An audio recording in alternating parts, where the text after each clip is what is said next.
welcome back to the podcast. My name is Dheandra Nicolette. I'm the host of Manifest Daily. If you guys are new here, welcome. So happy to have you. I'm excited that you're tuning in for this episode. And if you're an OG listener, hey girl, hey. Hey boy, hey. I am so excited to have you back and listening to Manifest Dailies. Today is a little bit of a different kind of episode. Okay, girlies, okay, boysies, okay. We're doing like a Q&A. I love Q&A episodes on YouTube personally, and I just like wanted to do some sort of Q&A episode and ask you guys like, what is it about manifestation, about my journey, spirituality, like anything and everything that y'all want to know, I want to answer. So I asked y'all on Instagram, and if you missed this, feel free to make sure, girl, what? Anyways, just make sure you're following me on Instagram so that you can actually like see when I do another Q&A type situation, because I personally, like I said, I like them. I don't know if y'all like them. Hopefully this hits. I don't know. We'll see. We'll see how it performs. But yeah, so I have the questions on my phone here. We're going to pull it up. I took a screenshot of all the questions, and we are just going to dive into this episode, honey. So the first question I got is, what are your top book recommendations for starting on the manifestation journey? So this is such a good question. I don't know. Have I done an episode on books? If I haven't, I might just do a whole episode on like books for your spiritual journey, your manifestation journey, but I have a few of my favorites with me right here. So the first one is The Power of Now. It looks like this. It's by Eckhart Tolle, and it says, The Power of Now, A Guide to Spiritual Enlightenment. This is such a good book. I won't even read the back. I'm gonna just give y'all like my tea on it, okay? Period. So this book is so good because it really helps you to like tap into literally the power of now, the power of the present moment. If you're someone that like you find yourself getting really anxious about the future, thinking about the past a lot and feeling really sad about what you could have done differently, what you wish you could change, all those things, this book is amazing for helping you to figure out how to actually tap into the present moment and stay focused in the present moment. I think so often a lot of us are living again in the past or in the future and thinking about what we want to do and thinking about all the things we want to manifest, and that is amazing. But there's something really beautiful about really tapping into the present moment, staying focused on the present moment, and actually having a lot of gratitude for where you are now and for what you have manifested and what you're experiencing in this present moment. So this book really helps you tap into that. Eckhart is one of the most, like, I don't even know, what is the word, like enlightened spiritual teachers of our time, I believe. Like, he just has these profound insights, the way he writes, the way he is able to convey these ideas, these thoughts, like it is so amazing. And I'm someone where I personally love to write and I love to read as well. And so I love when I can identify an author who is able to take these profound ideas, right? These very esoteric ideas that can be a lot to think about, much less write about, and they can put them into a very like, just, I don't know, like just good package. Like, I'm struggling with my words right now. And y'all, trust me, this book is so good. I feel like when you read it, you will understand every single thing that I'm saying. You're going to be like, girl, I know. Or if you've read it, you're going to be like, girl, I know exactly what you're talking about. And I will say this is one of those books, and all the books I'm talking about, the 3 books I will mention, these are books where I don't think y'all are going to be able to read like this in a day, or like you could, but the way these books are written, they are just filled with so much information, so much knowledge. I honestly feel like when I was reading The Power of Now, it's not a very thick book, as you guys can see, but I would read like maybe half a chapter or a chapter at a time and like sit with it and truly digest it, because it would be stuff where he would say something and it would be like mind blown. Like, I'd be like, yo, like, he just said something right there. He just said something. So that is one of my favorites. Another one of my favorites by Eckhart is A New Earth. That one really dives into essentially like what we're really going through right now is sort of the rise in consciousness, right? I think you guys are noticing that there's a lot of like trendiness happening with manifestation and wellness and all that stuff. And while I don't agree with some of the things that are out there, and everyone has their own opinion and everyone is completely entitled to their own beliefs and things like that, I will just say that for me personally, I find what I resonate with and I just like go and flow with that. But I will say that this rise in like the trendiness of this type of content is actually, I think, assisting really well with the rise of consciousness in the planet. I think a lot of people are waking up to the realization that there is more to the earth than just what we see, what we experience, the whole reality of like you grow up, you go to school, you go to work, you get a job, you pay these bills, you retire, you die. Like there's more to it than just money. Abundance is more than just money. Money is not even like, we've made up this concept of money and time and things like that. And when you really start to tap into the fact that there's so much more to this earth, to this world, to this experience than what you've been told is there, I think you start to elevate your consciousness. And that's essentially what a new earth is about. It's about that elevation of consciousness, not just within you as an individual, but within the collective, and how you can sort of assist the collective by basically like nurturing your own rise in consciousness. And that is one of my favorites. Again, super profound. You will literally need to like read a little bit and like digest, and then read some more and then digest, but it's so, so good. And then another favorite is this one. So this is Conversations with God. This is book 1. This is by Neil Donald Walsh. This is so good. Like oh my gosh. So Emma, if you guys know Evolve with Emma or Alchemist Next Door on Instagram, she actually recommended this book to me. And this book, y'all, okay, this book, it is different. Okay, baby, it's different. Very similar to the other ones where it's just a lot of content in a small package, so you really need time to like read it and digest. This book is actually a book where Neil sits down and he has this conversation with God. And so he's writing these questions, and in his conversation, this dialogue that he's having, he's recording the answers that God is giving him, right? And so he's sort of channeling through this divine conversation and recording it in the book. And that's essentially what the book is. It's literally, a conversation where Neil asks a question or has a comment or has a reply, and God answers or has a comment or reply. And it's sort of a back and forth until you get to the end of the book. There's a book 2 and a book 3. I will say I started book 2. I didn't find it as profound as book 1. I think book 1, honestly, just like when I read book 1, I feel like it literally changed part of my journey. Like the way I perceived certain things, the way I was going about my life, certain things changed after reading Conversations with God, book 1. It's not really, I would say, like religious in the sense of there isn't, I mean, I don't know if he references any particular stories of the Bible, but it's not necessarily a religious story in that way. It's very more so channeling things, philosophical, and spiritual, I would say, versus being religious, despite the title. But that book actually influenced this tattoo. I don't know if you guys can see it. This tattoo is a tattoo that says samadhi, and it essentially means this bonding, right, with the divine, this sort of merge with the divine, with source, with God, with spirit, is essentially what the word means. And I actually encountered that word in the book. And when I saw it, I remember being like, I'm gonna get this tattooed. And I think I might name my daughter Samadhi, because it is such a beautiful word and it has such a beautiful meaning to it. So yeah, so these are 3 books I highly recommend on your journey. I would say, like I said, they are very heavy in content and very, very deep and profound. So I would absolutely recommend maybe journaling after reading some of this, having conversations with your friends if you can, if they want to read it with you too. But it's something where it's like you read it, and honestly, I'm actually going to be rereading Conversations with God, book 1. And I honestly think I'm going to reread The Power of Now this year. And I'm probably going to reorder A New Earth to come here in Dallas so I can reread that as well, just because those books have changed my life completely.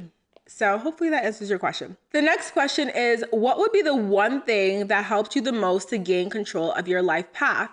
So this is interesting because when I read this question and it was phrased in such a way as like, gain control, I think I understand the root of the question, right? And I think the root of the question is really asking, what is the thing that helps me most to just sort of feel empowered, I would say, on my path? Because in terms of control, the thing that helped me feel in control, for lack of a better word, was realizing that I can't control everything. It's ironic, yes, but that was a really, really freeing thought. I think when you feel as if everything is within your control, and I know some people who talk about manifestation talk about it in such a way as if we're in control of everything. I don't personally believe that. I believe that we have free will and we do have control of certain things on our path, but I do believe that some things are divinely orchestrated, some things are divinely led.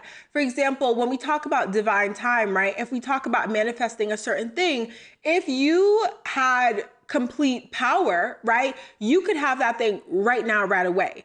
The thing is that there are certain things that may need to happen, that may need to be orchestrated, that you have no idea about, that want to bring you, that basically will empower the situation so that you are brought that thing at the right time, the right place, the right moment for you. And that's what I mean by there are certain things that are out of our control. And I think once you realize that, it's actually a very freeing thought, because then you can go about really taking control of the things that are in your control. How many times have I said control? Take a shot every time I said control. Y'all gonna be drunk as hell, girl, okay? But that's what I mean. So in terms of the thing that I would say empowered me most on my path would be recognizing that dedication and perseverance are so important to manifesting anything that you want in your life. Dedication, perseveration, girl, perspiration, no, dedication, oh my gosh, dedication, perseverance, consistency, and action, I would say. So what I mean by this is, if ever there's something that you want to manifest and you want to bring into your life, especially if it's kind of this like goal that you feel like is a really big life goal, you have to be willing and ready to take action. Yes, there's a part of that process. I'm so sorry, guys, if you can hear the noise of the person upstairs. I, for the life of me, do not know what they're doing, and this is why I'm moving. This is literally why I'm moving. Anyways, so if you want to achieve or do something in your life, like, yes, there is a part of that thing that is divinely led, divinely controlled. There is a divine time aspect of it. There is miracles, or there are miracles rather, where things that you have no clue how they will happen, but they can happen for you. But there's also the action part of it. And for me, I think once I realized there are certain things that I can control, and if I want to live the life that I want, I have to be willing to take consistent action on those things to basically not just see my life for what it is right now, but see it for what I'm working towards, if that makes sense. So a lot of times when we're taking consistent action, or when we're taking action towards a certain dream or a certain goal that we have, we can feel really discouraged when we're taking action day in and day out for a week or a month or whatever, and nothing is happening, or seemingly nothing is happening. So we feel discouraged and we're like, okay, well, that's a fail. I'm not gonna do X, Y, and Z anymore because it's not doing anything. Well, half the time there are things happening behind the scenes that you have no idea about. Half the time things are snowballing in a certain way so that you're gonna get that end goal that you want in a much bigger and better way than you could have ever imagined. But in order to do so, you have to continue to take the action. So for me, taking control has looked like taking action, taking consistent action, being dedicated, persevering, even when it looks like things aren't happening, even when it looks like things may be moving backwards, even when it looks like it's stagnant, because I know that's simply not true. I know that all the action that I'm putting in is going towards something and it is going to pay off. So I would say that has been the biggest game changer, because it's like you can't buy consistency. You can't buy dedication. And half the time, a lot of people are really talented, but because they don't take consistent action on something, they end up not realizing a certain dream because they are not consistently acting towards that dream, if that makes sense. Okay, so the next question is how to deal with a close family member who doesn't agree with what you do for a living and they start treating you like crap because of it. So this might be an unpopular opinion, but I honestly feel like if you have family members in your life who are really toxic to your specific reality, to the point where they are just not supportive of your dreams, your goals, not supportive of what you're doing, not supportive of you as a human being, I am a huge fan of just cutting those people out of your life. And I know that sounds really harsh, and I know it's obviously easier said than done, but here's what I think about it. I feel like if you have a family member like that and you have tried to speak to them several times, you have set boundaries, you have said, hey, like, I don't like the way you speak to me about this. Like, I need support in this area, and they're not receptive of that information. At some point in time, you have to be the person looking out for yourself. And looking out for yourself can look like basically cutting off access to yourself from that person for a little bit until they get the message. And if they never get the message, you have to also be ready to accept that specific outcome as well. I think that sometimes we allow a lot of toxic behavior and just toxic, like just the way people speak to us, disrespect, right? Things like that from family members, because we're like, oh, they're family. Like, oh, that's my parent. Oh, that's my aunt. Oh, that's whoever. And it almost feels like if they are an elder or a parent or a family member or whatever, that we have to tolerate disrespect, that we have to tolerate toxicity. Y'all, please bear with me for this episode, okay? That we have to tolerate that. And we don't. The fact of the matter is we don't. We get to choose the relationships in our life. And yes, you don't necessarily get to choose your family members, but you get to choose if you want to continue to cultivate relationships with those said family members. So I would say really set boundaries and have that conversation with that person. Maybe they're not aware of the way that they are talking to you and the way that they are treating you, especially if they have had similar situations in their life where they were spoken to a certain way and they were treated a certain way. And that's why they're now basically repeating that behavior because they haven't simply addressed it in their upbringing. If that's the case, maybe they just have no idea. Maybe you need to actually set those boundaries and put your foot down, because we do have a responsibility, especially as children, especially as family members of people who may or may not be toxic to us. We have a responsibility to let them know what our boundaries are and to let them know where we draw the line, because oftentimes they're going to keep jumping over that line if they don't know that line is there. Now, if you set a boundary, if you set a line and they cross that line, you get to decide how often or how many times do they get to cross that line until it's cut, until it's finished, right? So I completely am such a fan of, again, setting those boundaries, having those really tough conversations. It can be awkward, it can be hard, and you may have a parent or family member that just chooses not to listen, that chooses not to respect your boundaries. And if that is the case, I feel like if you have the ability to, because sometimes, you may live with those people, so it is hard to like cut them off, so to speak. If you have the ability to, I would say distance yourself from that person and see what that does to your life. See how that makes you feel. See if you are able to thrive and pursue the things that you want to. So the next question is choosing manifestations. How to know if it didn't work out because of blockages or it's just not for you. This is a really interesting question because I would say I choose manifestations differently in this part of my journey, because right now it's very, very intuitively led. So oftentimes the way I start my process of setting goals or thinking about what I want to manifest is thinking about the type of life that I want to live and the type of woman that I want to be to live that life.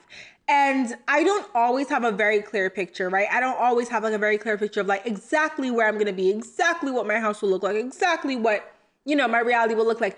But I have a good idea of certain things that I do want to experience, a certain way that I do want to live, and a certain way that I do want to feel. Once I actually think about that and sort of like have that in my realm of thought, I can then kind of work backwards and think about like, okay, what things would I want to manifest, or what things are like within that vision? So oftentimes for many people, they think about a certain lifestyle and they think about money, or they think about a certain lifestyle and they think about living in a certain place. And so for them, it's easy to think about manifesting a certain amount of money or manifesting a certain living space. So I will say that's kind of how I work backwards from it, is just sort of thinking about like, what's that next level for me? And I actually will have an episode coming up talking about my goals for the next 16 months and the exact, like I'm literally walking you guys through like step by step, me breaking down how I am going about manifesting these specific things and how I'm going about like working towards these specific goals. So that will be coming soon. But yeah, I just like to think of like that big picture, what feels good for me, what is like, what do I visualize when I think of that next level for myself, and working backwards from that. So as far as not knowing if the manifestations are for you because they're blocks or because they're not for you, that is a tough one. I will say that for a lot of things in my life, at least, when I have kept pushing and pushing and pushing, and it just didn't work out, where I would feel like this pit in my stomach. That was kind of my indication that that thing was not for me and that I was trying to force something to work. I think a lot of my examples, unfortunately, have come in dating, where if I have been trying to manifest a certain type of partner and I thought, oh, this person could be that type of partner, and I would get like these little, like almost like signs that something was off, but I would keep pushing and pushing and pushing, trying to make it work, trying to be like, oh, this thing is for me, this thing is for me, this person is for me.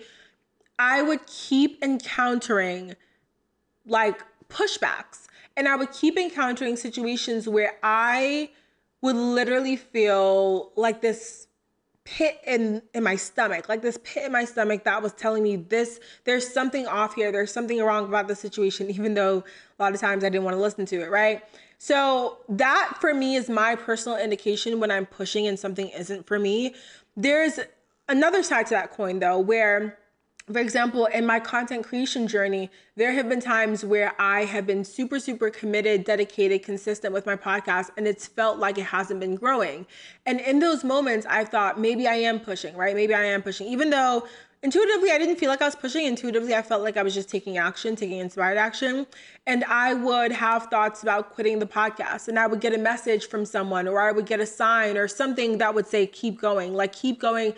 I needed that episode. Keep going. This episode like saved me from doing X, Y, and Z. Or this episode showed me I could do X, Y, and Z. And that was sort of my like nudge, my push from the universe, angels, outside sources, reminding me that everything I was doing was for a bigger reason than myself and then this present moment. And so again, personally, whenever I've encountered a situation where like I'm pushing and pushing and pushing, and there's this pit in my stomach and something feels off, that's typically my indication that that thing is not for me. There's something that's ego driven about that thing. There's something that's ego driven about the situation and about me wanting to make it work versus it being actually divinely led, and versus me just taking like action towards it, if that makes sense. So I would say definitely use your own discernment with that. I think we all have that sort of like internal meter that can let us know when we are pushing something too hard, when we are really trying to force something to work and it's not from a place of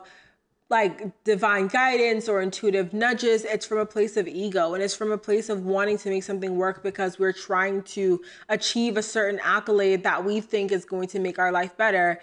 And maybe it's not. Maybe it's just that we think it's going to change everything, and maybe we just need to take a step back and figure out what it is that we actually do want to do and actually do want to pursue and actually do want to manifest, even if it may not look like the traditional successful measures of life. Another question is, what's your advice for navigating the in-between phase? So this is really hard sometimes, and this kind of goes along with the last question. So I'm actually going to put the two together. So it's the what's your advice for navigating the in-between phase, and the last question is, what does surrendering look like to you? Any practices around it? So for me, these two are linked because I believe in the in-between phase, you are being called to surrender. And if you're unfamiliar with what the in-between phase is, the in-between phase is basically when you are calling something in and you're in that in-between phase of like you're in the moment where that thing is not yet in your life, but you know it's coming. Like you do believe and have faith that it is coming in some shape and form, but you're not seeing it yet. And so you're in between. And I think in that moment, it is key to surrender. And obviously I have talked about surrendering so many times on this podcast and how hard it is for me, because I'm a person where I like to have that, what we talked about earlier in the episode, that control, right? I like to know exactly what is happening, know when something is happening, have everything mapped out. I'm definitely a spreadsheets type of girl. Like if you've ever planned a vacation with me or done anything with me, you know I literally do everything in Google Sheets. Like that is literally how I make a list for everything. Like that's literally, I cannot go to the grocery store without making a list, because then I just pick up random things. Like I am that type of person. So surrendering is a very tough practice for me to adopt. And what's helped me most in that in-between phase when I'm being called to surrender is really realizing and recognizing the past times that I have been called to surrender and what happened then. So what I mean by that is oftentimes in the moments when we're calling something in and when something's not happening, we start to sort of panic and we start to sort of feel like, oh my God, is it not going to happen for me? Like, oh my gosh, like, should I be doing more? Or like we start to have these feelings of just anxiety and concern because we don't see that thing manifesting and coming through. But oftentimes that's because we're in that moment of the in-between phase, right? And we're forgetting what it felt like in the past when we call that thing in. And so I'll often look to times in my past where I have really wanted something, wanted to call something in, knew it was coming in for me, and I had the panic moments, I had the anxiety, and it didn't really do much for me except to make me panicked and worried. And then I just sort of forgot about it. I was like, I'm gonna forget about it. I'm gonna like busy myself with other things, forget about it. And that thing came in faster. It came in much bigger and better than I could have ever imagined. And when I remembered those moments, I really think about the fact that right now in this moment, if I choose to get anxious or if I choose to worry about what it is that I'm calling in, that does me no good. That does not serve me in any way other than to make me anxious, tired, scared, oftentimes have a headache or a stomach ache. Versus if I just realize, like, you know what? It's coming. And if it doesn't come in the package that I think it's going to come in, it's going to come in a bigger and better package, something that's much more suited for me in my life. And I know that because in all the other times when I've chosen to call something in, when I've chosen to have faith, when I've chosen to believe, things came in bigger and better packages than I could have ever imagined. And so that's kind of what I do is I just look to the past to remember. I look to the past for confirmation that what I am calling in the future is coming in and it's coming in much bigger and better than I could have imagined. I also think that taking your mind off of it is really helpful, right? Part of the surrender process is not necessarily to give up on your manifestation. Sometimes we can confuse surrendering with giving up and deciding, oh, I don't want that thing anymore. Oh, I don't care anymore.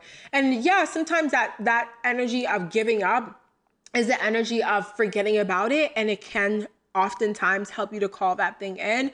But I also think that you don't need to give up to surrender, right? You need to just give it over to the divine, give it over to God, to the universe. So it's not necessarily giving up on the thing and deciding that you don't care or it's not worth it or it's not going to happen for you, but it's more so taking the burden of the work off of yourself and putting it on God. If you have done everything that you can do, and if you are continuing to do everything that you can do, right, all that's left is the work of the divine. And that's work that you simply cannot do. So why are you worried about it? You shouldn't be worried about it. It's not your work. It's like if we're talking about co-creation and we're talking about teamwork, you're doing one part, God is doing one part. You cannot try to do the work of God in the same way that God cannot do the work of you. He can inspire you and you can be inspired to take action in your life, but you cannot do the divine's work. And so what that means is that if you have to take action towards something, right? If you're working towards a specific goal and you're taking the action, whether that be saving money, whether that be working on yourself, going to therapy, whether that means that you are doing some sort of action or taking some sort of action every single day towards that specific goal, you're doing what you need to. So trust and believe that every single thing is happening, even though, again, in the present moment, in the like the reality that we see with our eyes, it may seem like nothing is happening, nothing is moving forward. Just know that as long as you are taking the action and holding that faith, things are happening. Wheels are churning that you have no idea they're churning. They're churning behind the scenes. So that is another thing I do. And it is also really helpful to take your mind off things. So for me, as you guys know, I talked about in my dating episode, just sort of like manifesting a divine partner for yourself. One of the things that's helped me in dating is to take my mind off it. So I deleted dating apps. They were just also making me really angry and annoyed. So I deleted dating apps. But what I am doing right now is I've shifted my focus, right? If I'm not dating right now, I'm going to shift my focus to myself and to bettering myself and to creating the life that I want on my own, so that when that partner comes in, it's going to be something that we can continue to elevate together and take our lives to amazing, great heights together. And so I truly believe that in this moment of surrender, I've said, you know, God, I've done what I can do in the dating space. I'm going to go ahead and like work on myself and let you work on the partner. Let you work on bringing in that person to me and putting me in the right place, right time that I need to be to meet that person. But in the meantime, I'm going to go do what I have to do to continue to make my life the best it can be in this moment, in this chapter that I am single. And that is one way of like surrendering and letting go, is to say, how can I shift my focus to other things in my life, other places in my garden that need to be tended to? It's not necessarily, again, that you're giving up on the thing, but you're saying, okay, I've done what I need to. I've done all that I can in this particular area.